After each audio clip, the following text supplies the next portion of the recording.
Hello friends, ITI classes के YouTube channel पर आप सभी का बहुत बहुत स्वागत है।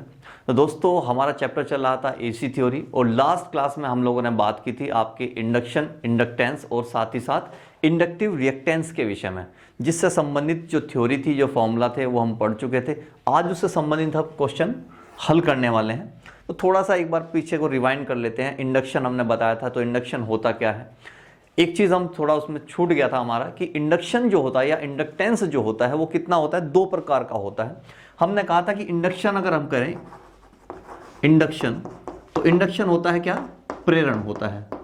और प्रेरण होता क्या है, हमने ये कहा था कि जब कोई कॉइल के अंदर क्या है, एसी धारा को प्रवाहित किया जाता है तो इसके अंदर क्या है, एक ईएमएफ पैदा हो जाएगा, एक ईएमएफ पैदा होगा। और वो ईएमएफ जो है जब कोयल के अंदर पहुंचेगा तो कोयल क्या करेगी, उसका विरोध करना शुरू कर देती है। लेकिन इसके ईएमएफ के अंदर यानी कि धारा के प्रवाह हो जाने की वजह से इसके अंदर क्या होना शुरू हो जाता है, एक चुंबकीय क्षेत्र बनना शुरू हो जाता है, अर्थात इसके अंदर भी एक ईएमएफ बनने लगता है। इस प्रकार से किसी कोयल का क्या है, चुंबकीय क्षेत्र बना लेना क्या कहलाता है, आपका इंडक्शन कहलाता है। ये हमने कहा था। इंडक्शन के बाद बात हुई इंडक्टेंस की। इंडक्टेंस क्या था, इंडक्टेंस ये था कि इस कॉइल के द्वारा जो विरोध किया जाएगा इसके अंदर प्रवाहित होने वाली धारा का, वो क्या कहलाएगा, आपका इंडक्टेंस कहलाएगा। और किसी भी कॉइल का वो गुण जिसकी वजह से वो अपने अंदर प्रवाहित होने वाली धारा का क्या करती है, अपोज करती है, अर्थात विरोध करती है उसका, तो वो क्या कहलाता है, आपका इंडक्टिव रिएक्टेंस कहलाता है। अर्थात जब धारा का मान इसके अंदर प्रवाहित होने लगता है तो क्या है, धारा, देखिए जब एसी की बात करें, एसी में क्या होता है, धारा की जो वैल्यू होती है वो क्या होती है, थोड़ी थोड़ी देर बाद, अर्थात क्षण क्षण जो है वो क्या होती है, चेंज होती रहती है, पल पल बदलती है। तो ये जो आपकी कॉइल है ये क्या करती है, उसका विरोध करती है, किसका, धारा के मान के चेंजेस का। तो जब कोई कॉइल उसके अंदर प्रवाहित होने वाली एसी धारा के मान का, चेंजेस का क्या करती है, विरोध करती है, तो यही आपकी क्या कहलाती है क्रिया, इंडक्टिव रिएक्टेंस कहलाती है। और हमने बताया था कि इंडक्टिव रिएक्टेंस जो होता है ये सिर्फ तब तक रहेगा किसी ना किसी किसके परिपथ के अंदर, जब तक इसके अंदर आपने एसी जो है वो दिया है। जैसे ही एसी बंद हो जाएगा उसके साथ ही क्या है, ये जो आपका एसी के साथ में जो यहाँ पे प्रेरण हो रहा था वो भी सब क्या हो जाएगा, समाप्त हो जाएगा। इसको निकालने के लिए हमने एक फॉर्मूला बताया था। इंडक्टिव रिएक्टेंस जो होता है एक तरह का क्या हो गया, प्रतिरोध हो गया, जैसे कि आपका रेजिस्टेंस होता है। तो हमने कहा कि भाई इसको निकालने के लिए एक फॉर्मूला है, एक्सएल हमने लिखा, एक्सएल इज इक्वल टू क्या लिखा, 2 पाई एफ और एल।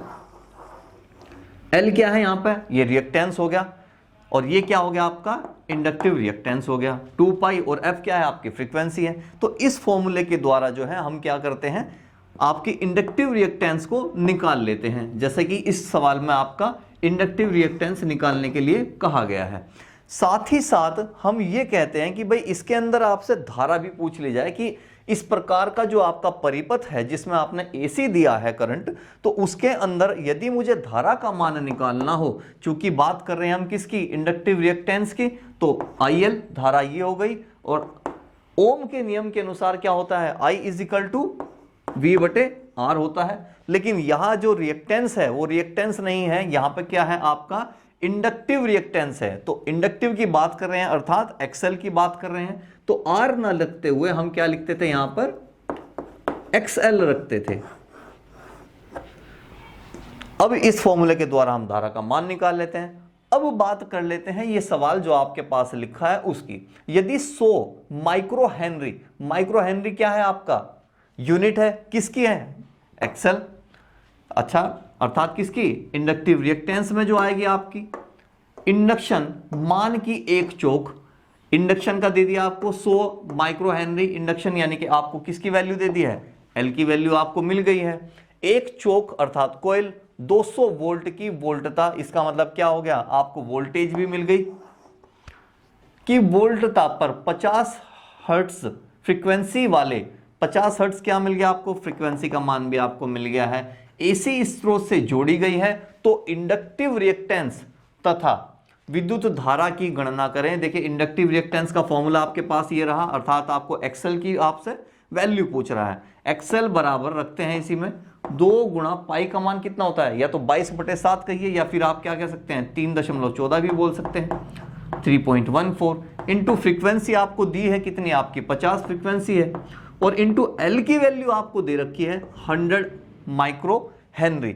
लेकिन चूंकि यहां क्या है, आपको माइक्रो हेनरी में दिया है, हम लोग वैल्यू लेते हैं किसमें, हेनरी में, तो माइक्रो हेनरी को आपको हेनरी में चेंज करना पड़ेगा। और हमने कहा कि 1 माइक्रो हेनरी जो होता है वो बराबर होता है 10⁻³ हेनरी के। तो यदि मैं कहूं कि 100, तो 100 कितने के बराबर हो जाएगा, 100 माइक्रो हेनरी बराबर हो जाएगा 100 की इधर जाके गुणा हो जाएगी, तो 10 को हम इसको लिख सकते हैं 1/1000 और 100 से गुणा कर दीजिए, हो गया आपका, इससे इसको काट दीजिए, कितना आ गया 0.1। तो हम यहाँ वैल्यू जो लिखेंगे एल की वो कितना लिखेंगे 0.1 लिखेंगे, जो भी आएगा उसको गुणा करके अपना आंसर दे देंगे। अब बात करते हैं, इसने कहा कि विद्युत धारा का भी मान बताइए, अर्थात किसके अंदर, इंडक्टिव रिएक्टेंस जो होता है उसके अंदर यदि धारा की वैल्यू आपसे पूछी जाती है तो ये रहा आपका फॉर्मूला। यहां सीधा सीधा आपको IL की वैल्यू निकालनी है। IL = V, वोल्टेज आपको बोला था कि 200 वोल्ट की आपकी सप्लाई है, तो 200 आ गया डायरेक्ट, और एक्सेल की वैल्यू अभी आपने निकाल ली है। आपने क्या इंडक्टिव रिएक्टेंस निकाल लिया, जो भी यहां आएगा वो आप यहां पर निकाल के रख लेंगे। रखने के बाद में यहां से IL की वैल्यू निकाल लीजिए, ये हो गया आपका एक और आंसर।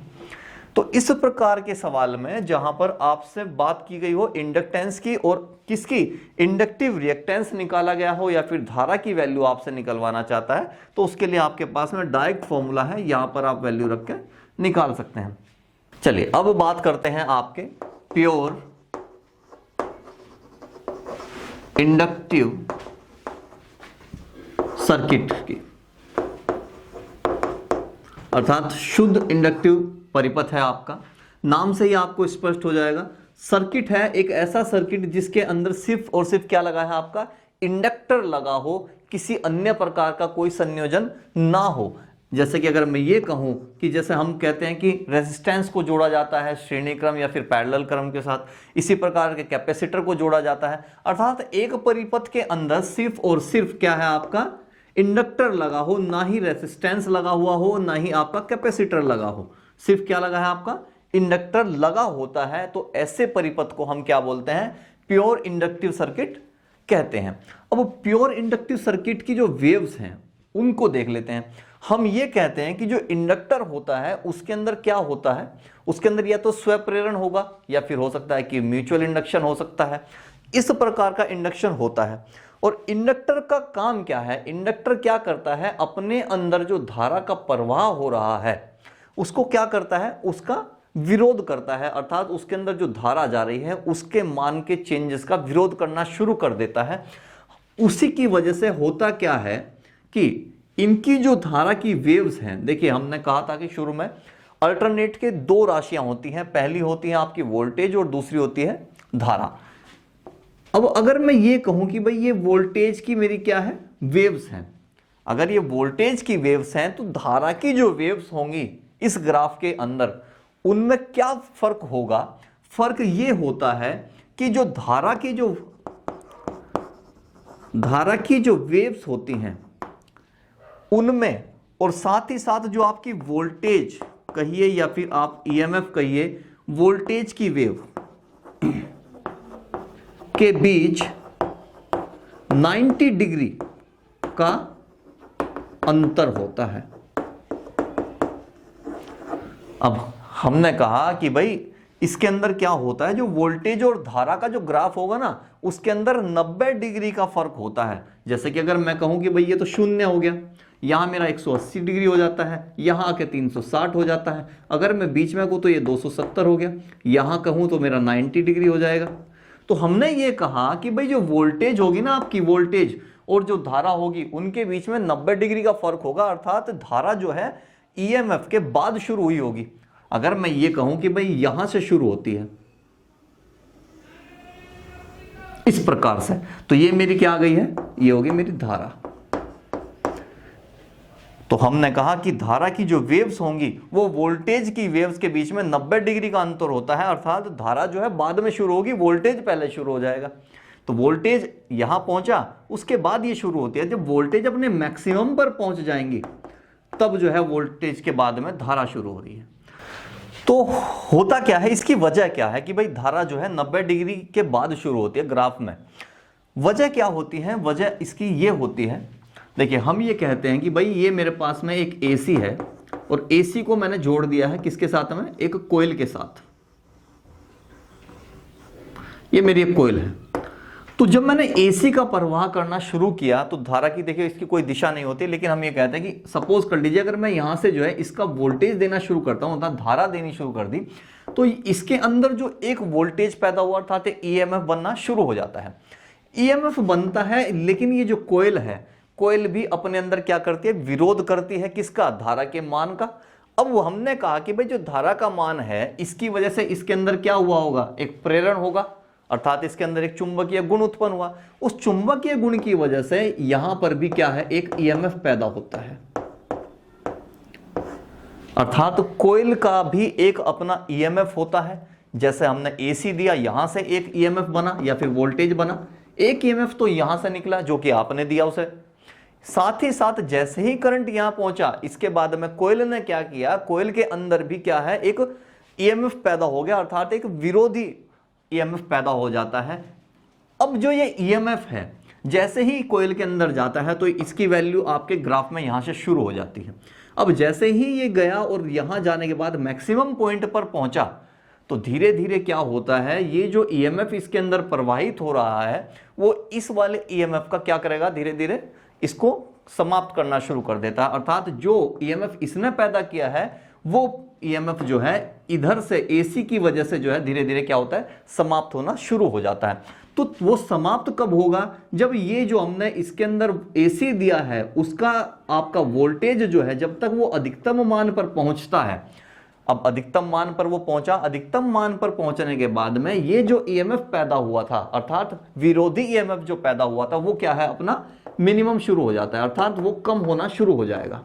जैसे जैसे ये हमारा वाला यानी कि इसके वाला ईएमएफ बढ़ेगा वो दूसरे वाला अपना कम हो जाएगा, और जब ये ईएमएफ कम हो जाता है बिल्कुल, उसके बाद में क्या है, इसके अंदर धारा का प्रवाह शुरू हो जाता है। तो जब तक इसको समाप्त नहीं किया जाएगा, अर्थात एक तरह से क्या हो गया, आपका एनिमी हो गया, विरोध कर रहा है इसका धारा का, तो जब तक ये समाप्त नहीं होगा तब तक धारा का प्रवाह शुरू नहीं होगा। अब जब ये अपने मैक्सिमम पर पहुंचता है उस समय क्या हो जाता है, जो आपका विरोधी ईएमएफ है वो क्या हो जाएगा, समाप्त हो जाएगा और धारा जो है वो बहनी शुरू हो जाती है परिपथ के अंदर। तो इस प्रकार से क्या है, धारा के और वोल्टेज के बीच में क्या होता है, 90 डिग्री का अंतर आ जाता है। तो देखिए रियल में तो हम ये नहीं कह सकते कि भाई कि एसी के अंदर सिर्फ और सिर्फ क्या होता है, आपका इंडक्टर ही लगा होता है, अर्थात हम ये नहीं कह सकते कि भाई उसका बिल्कुल प्योर इंडक्टर होगा कोई भी सर्किट। तो प्योर इंडक्टर जब वो हो नहीं सकता, क्योंकि उसकी वजह क्या है, प्योर इंडक्टर ना होने की उसकी वजह ये है क्योंकि देखिए आपने जो सर्किट बनाया है उस सर्किट के अंदर जो आपने तार यूज किया होगा, उस तार का भी अपना कोई ना कोई क्या होता है, एक प्रतिरोध होता है। होगा वो बहुत ही मिनिमम, लेकिन होगा जरूर, क्योंकि देखिए होता क्या है, जब आप बहुत ज्यादा वोल्टेज किसी चीज को देते हैं उसकी जो तार होती है वो भी धीरे धीरे क्या है, गर्म होने लगती है, अर्थात ऊष्मा का ह्रास हो रहा है। और वो ह्रास किस वजह से हो रहा है, क्यों, वो क्या कर रहा है, अपने अंदर से इलेक्ट्रिसिटी को क्या कर रहा है, फ्लो कर रहा है, अर्थात वहां कहीं ना कहीं एनर्जी का लॉस हो रहा है, कहीं ना कहीं रेसिस्टेंस तो है चालक के बीच में। तो अगर तार की भी मैं बात करूं तो तार भी क्या है, अपने अंदर एक रेसिस्टेंस रखता है। इसी वजह से हम कहते हैं कि कोई भी सर्किट जो है प्योर नहीं हो सकता। जब वो प्योर नहीं हो सकता तो हमने ये कहा कि जो धारा और वोल्टेज की जो वेव है उनके बीच में 90 डिग्री का अंतर होता है। तो 90 डिग्री का अंतर भी नहीं हो सकता, अर्थात होगा तो जरूर लेकिन बहुत ही 90 डिग्री से भी कम ही होता है।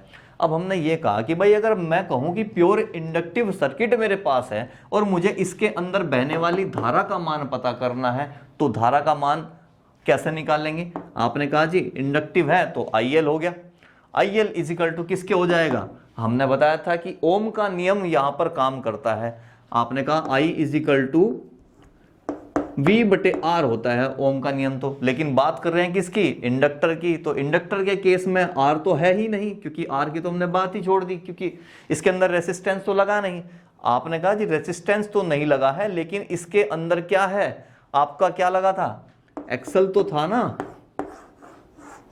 भाई, इंडक्टिव रिएक्टेंस तो जरूर है ना। तो इंडक्टिव रिएक्टेंस यहां पर क्या इसकी रेसिस्टेंस की जगह पर काम करेगा। तो जब मुझे कभी इसके अंदर धारा का मान निकालना हो कि प्योर इंडक्टिव सर्किट के अंदर कितनी धारा का फ्लो हो रहा है, तो मैं इस फॉर्मूले का इस्तेमाल करता हूं, जहां पर V क्या है, आपकी वोल्टेज है, कितना आपने इसमें EMF दिया है, और XL यानी कि आपका क्या है, इंडक्टिव रिएक्टेंस हो जाता है।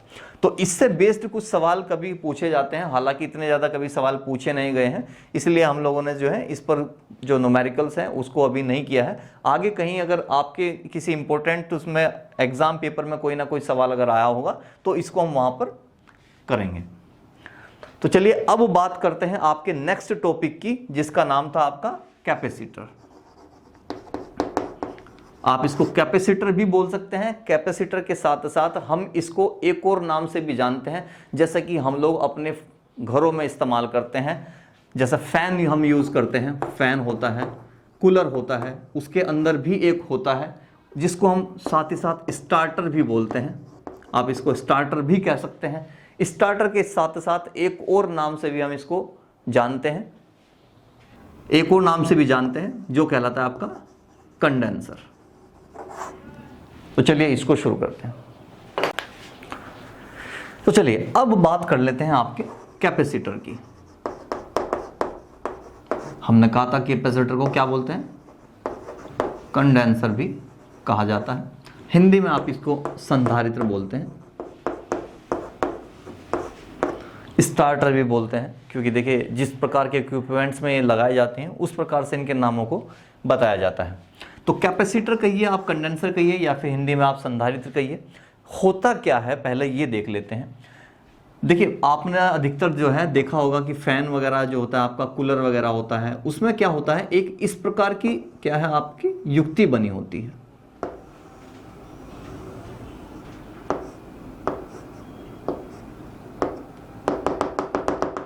इसके अंदर क्या है, एक वैक्स टाइप का जो है आपका भरा रहता है। ये होता क्या है ये जो होते हैं एक पॉजिटिव और एक निगेटिव होते हैं। इनके ऊपर क्या होता है, एक आवेश होता है, आवेश। अब ये आवेश आएगा कब, आवेश तब आएगा जब इसके अंदर इलेक्ट्रिसिटी का फ्लो होगा, जब आप इसे AC से क्या कर देते हैं, जोड़ देते हैं।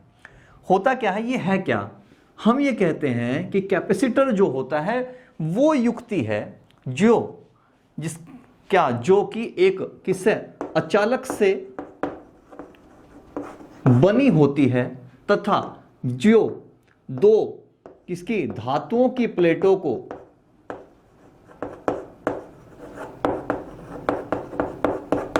क्या करती है, अलग करती है। हमने ये कहा कि जो संधारित्र होता है वो एक प्रकार की ऐसी युक्ति होती है जिसके अंदर एक अचालक भरा होता है, और उस अचालक की सहायता से दो धातुओं की जो छड़ें होती हैं उनको जो है अलग किया जाता है। तो ऐसी युक्ति जो है आपकी क्या कहलाती है, संधारित्र कहलाती है। अब ये जो संधारित्र होता है अपने अंदर क्या करता है, एक इलेक्ट्रिसिटी एनर्जी को क्या करके रखता है, स्टोर करके रखता है, जिसको हम बोलते हैं विद्युत ऊर्जा, इलेक्ट्रिसिटी एनर्जी। अब ये जो इलेक्ट्रिसिटी होती है, जो इसकी एनर्जी है, अब ये उसको रखेगा कैसे। रखने के लिए हमने कहा कि भाई इसके अंदर पॉजिटिव नेगेटिव चार्ज होते हैं, अतः ये अपने अंदर जो है आवेशों को इकट्ठा करता है, आवेश। तो जो ये इलेक्ट्रिसिटी एनर्जी है अर्थात विद्युत ऊर्जा जो होती है वो इस कैपेसिटर के अंदर आवेश के रूप में इकट्ठा होकर रखी रहती है। अब जब कभी भी हमें इसकी जरूरत पड़ती है तब हम जो है उसमें क्या है, कंडेंसर या फिर आपके कैपेसिटर को लगा देते हैं, और वो जो है क्या करता है, उसको जो अपने पास आवेश इकट्ठा किया हुआ है उसको क्या कर देता है, दूसरे को सप्लाई कर देता है, अर्थात किसी चालक को दे देता है। सपोज कीजिए हम एक एग्जांपल ले लेते हैं। हम ये कहते हैं कि भाई मेरे पास जो मेरे घर में जिस प्रकार के अप्लायंसेस होते हैं, इलेक्ट्रिसिटी अप्लायंसेस, उनको चलाना है, जैसे कि एक पंखे को, कूलर को मुझे अगर चलाना होगा तो मुझे क्या है, उसके लिए मुझे एक करंट का फ्लो देना पड़ेगा। अब हम ये कहते हैं कि भाई जब मुझे किसी चीज को करंट देना है, सपोज कीजिए मुझे एक फैन को या कूलर को जो है करंट चाहिए, तो मेरे घर में जो इलेक्ट्रिसिटी आती है वो उतने ज्यादा एम्पियर की नहीं होती है जितना कि उसको स्टार्टिंग के लिए चाहिए होती है। अब हमने शुरू में ही कहा था कि आप कैपेसिटर, कंडेंसर या संधारित्र को क्या बोल सकते हैं, स्टार्टर भी बोल सकते हैं। स्टार्टर हमने इसीलिए कहा था क्योंकि इलेक्ट्रिसिटी अप्लायंसेस को स्टार्ट करने का जो काम करता है वो कौन होता है, आपका संधारित्र होता है। अब ये करेगा क्या, हमने कहा कि भाई मेरे घर में जो इलेक्ट्रिसिटी आ रही है उसकी जो एम्पियर है, धारा जो है वो इतनी ज्यादा नहीं है कि कुछ अप्लायंसेस को स्टार्ट कर सके, अब वो होती है कम। अब मुझे क्या है, उसको स्टार्ट करना है। जैसे कि अगर मैं कहूं कि मेरे घर में एक मोटर लगा है जो कि पानी की सप्लाई का होता है, तो वो पानी की सप्लाई वाला जो मोटर होगा उसको मुझे क्या करना है, स्टार्ट करना है। अब जैसे ही मैं उसको इलेक्ट्रिसिटी देता हूं तो वो क्या है, तुरंत स्टार्ट नहीं होगा। क्यों नहीं होगा, क्योंकि मुझे जितनी धारा उसे देनी थी उतनी धारा उसको नहीं मिल रही है जितनी उसकी जरूरत थी। मैंने उसको सपोज कीजिए 30 एम्पियर की जो है मैंने क्या दे दी, उसको सप्लाई दी, लेकिन 30 एम्पियर की सप्लाई से उसका काम नहीं बनता है। सपोज उसको चाहिए 40 एम्पियर, तो ये 40 एम्पियर की जो इलेक्ट्रिसिटी है अब उसको कहां से मिलेगी। तो हमने कहा कि भाई इसका एक सॉल्यूशन है कि मेरे घर में जो इलेक्ट्रिसिटी आ रही है उसको जो है मैं किसी कैपेसिटर को दे देता हूं जो कि अपने अंदर क्या है, इसको स्टोर कर लेगा कुछ देर के लिए। और वो इलेक्ट्रिसिटी जो है जब हम किसी मोटर के साथ में कनेक्ट कर देते हैं इसको, कैपेसिटर को, तो वो जो है अपने अंदर जो स्टोर किया हुआ करंट है वो उसको शुरू में दे देगा ताकि वो मोटर जो है स्टार्ट हो जाता है। देखिए ये इसी प्रकार से है। सपोज कीजिए यदि मुझे किसी एक भारी चीज को खिसकाना हो, तो अगर मुझे खिसकाना है तो मुझे क्या करना पड़ेगा, शुरू में एफर्ट लगाना पड़ेगा स्टार्ट करने के लिए, लेकिन बाद में क्या है, उसको चलाने के लिए हमें बहुत ज्यादा एफर्ट की जरूरत नहीं पड़ती है, उसको आप खिसका के आराम से ले जा सकते हैं। तो स्टार्टिंग करने के लिए मुझे स्टार्टर की जरूरत पड़ी और वो स्टार्टर मेरा क्या कहलाया, संधारित्र कहलाता है, जिसके अंदर कुछ इलेक्ट्रिसिटी को जो है हम किसमें, आवेश के रूप में जमा करके रखते हैं, जिसको मैं विद्युत ऊर्जा कहता हूं। तो ये हुआ मेरा संधारित्र। अब संधारित्र है तो मुझे पता कैसे चलेगा कि भाई इसके अंदर कितनी जो है पावर इसके अंदर है, अर्थात इसके अंदर कितनी कैपेसिटी है। अर्थात संधारित्र की संधारिता को ज्ञात करने के लिए मेरे पास क्या है, एक फॉर्मूला है, धारिता। अर्थात इस कैपेसिटर की कितनी कैपेसिटी है, जिसको मैं क्या बोलता हूं, कैपेसिटेंस बोलता हूं, वो कितनी है। अब मुझे कैपेसिटेंस का पता करना था। अब कैपेसिटेंस यानी कि किसी भी कैपेसिटर की जो क्षमता है, क्या अपने अंदर आवेश को इकट्ठा करके रखने की, अर्थात इलेक्ट्रिसिटी जो आपकी एनर्जी है वो उसको कितना ज्यादा इकट्ठा कर सकता है, वो कहलाती है आपकी धारिता या फिर संधारित्र की धारिता, जिसको आप कैपेसिटेंस बोलते हैं। हमने ये कहा कि भाई जो कैपेसिटर होता है वो अपने अंदर आवेश रखता है, तो ठीक है भाई आवेश को रखता होगा। हम ये कहते हैं कि भाई जो आवेश होता है ना, वो इस ये जो प्लेट है इन पर जो आवेश है वो आवेश अनुक्रमानुपाती होता है, किसके, इन दोनों छड़ों के बीच का जो आपका वोल्टेज होगा उसके, अर्थात किसके, विभवांतर के। और विभवांतर को मैं क्या बोलता हूं, हमने कहा कि विभवांतर के अनुक्रमानुपाती होता है, और विभवांतर क्या कहलाता है, आपका वोल्टेज कहलाता है। हम ये कहते हैं कि किसी संधारित्र की दोनों प्लेटों पर जितना आवेश इकट्ठा हो रहा है वो अनुक्रमानुपाती होता है, किसके, दोनों प्लेटों के विभवांतर के। हमने कहा Q is equal to V, Q क्या अनुक्रमानुपाती होगा किसके, V के। हमने कहा कि भाई अगर मुझे ये पता करना है कि मेरा आवेश कितना इकट्ठा कर रखा है तो हमें क्या करना पड़ेगा, Q को अनुक्रमानुपाती हटाने के लिए मुझे क्या करना पड़ेगा, एक नियतांक लेना पड़ेगा। हमने कहा Q बराबर कर देते हैं, और V तो है ही भाई इसके साथ में, एक और इसके साथ में नियतांक C लगा देते हैं, और ये हो गया आपका V। Q is equal to CV। अगर मुझे ये कहना है कि कैपेसिटर के अंदर कितना आवेश है तो यहां से पता कर लेंगे, लेकिन हमने कहा कि कैपेसिटर की कैपेसिटी कितनी है, अर्थात मुझे C की वैल्यू चाहिए, तो C इजिकल टू क्या हो जाएगा आपका, Q/V हो जाएगा। यहां से आप जो है किसी भी संधारित्र की क्या है, धारिता निकाल सकते हैं, अर्थात उसके अंदर कितना कैपेसिटेंस होगा वो इस फॉर्मूले से निकाला जा सकता है। अब हमने कहा कि भाई ये तो ठीक है, कैपेसिटेंस तो आपने निकाल लिया, अब अगर मैं ये कहूं कि भाई होता क्या है, इसके अंदर एक स्थितिज ऊर्जा होती है। भाई ये अपने अंदर जो एनर्जी को इकट्ठा कर रहा है, जो आवेश इकट्ठा कर रहा है ना, उसको हम क्या बोलते हैं, स्थितिज ऊर्जा बोलते हैं। क्योंकि देखिए वो स्टोर करके उसने अपने पास रख लिया है, तो उसको हमने कहा स्थितिज ऊर्जा। तो हम ये कहते हैं कि भाई अगर मुझे ऊर्जा को एनर्जी कहना हो, E इजिकल टू कितना हो जाएगा, 1/2 CV की स्क्वायर। अगर मैं ये कहूं कि भाई मेरे पास में कितनी एनर्जी है, तो एनर्जी को मैं इस प्रकार से कह सकता हूं, कैपेसिटेंस को मैं इस प्रकार से कह सकता हूं। अच्छा, कैपेसिटेंस जो होता है आपका, इसका मात्रक कितना होगा, ये तो हमें पता लगा कि जो कैपेसिटेंस है मैं उसको C से डिनोट करूंगा, तो मेरा आ गया C। अब हमने कहा इसका मात्रक कितना होगा, आपने कहा जी Q है, आवेश है, आवेश का कितना होता है कूलाम, और बटे वोल्ट, यानी कि विभवांतर है, विभवांतर का हो गया आपका वोल्ट।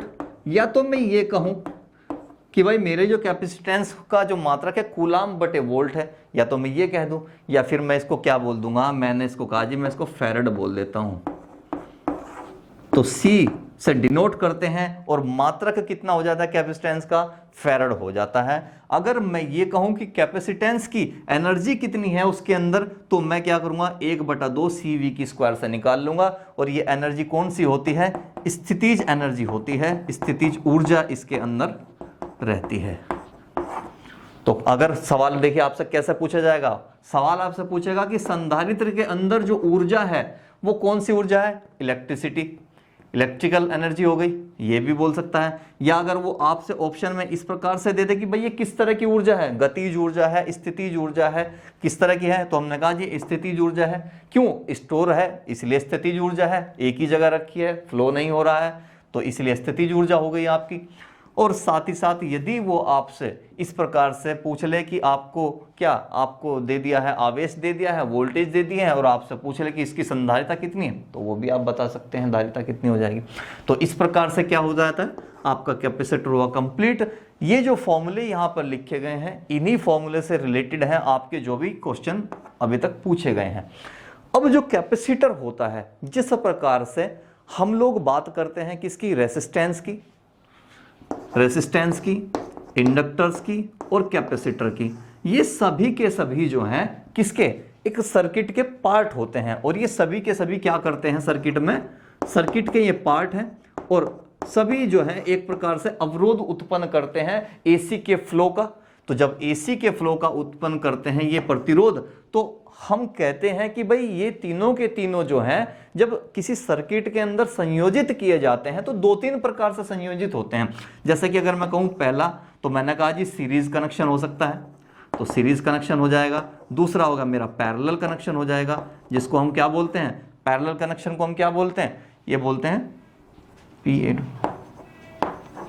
तो पैरेलल कनेक्शन हो गया। या फिर एक तीसरा कनेक्शन भी हमने बताया था, मिक्स कनेक्शन होता है। ये सभी के सभी जो हैं, आप जो है बेसिक इलेक्ट्रिसिटी का जो चैप्टर हमने कराया है इससे पहले, आप वहां पर उसको देख सकते हैं, डिस्क्रिप्शन में आपको लिंक मिल जाएगा। आप जब वीडियो लिस्ट चेक करेंगे तो प्लेलिस्ट में भी आपको जो है इसकी रिलेटेड वीडियोस मिल जाएंगी। वहां पर आप जो है रेसिस्टेंस को, कैपेसिटर और इंडक्टर को, इन सभी को पढ़ सकते हैं, जहां पर हमने इनको सीरीज, पैरेलल और मिक्स कनेक्शन के साथ में किया था। क्योंकि देखिए उससे संबंधित भी सवाल जो है आपसे एग्जाम पेपर में पूछे जाते हैं।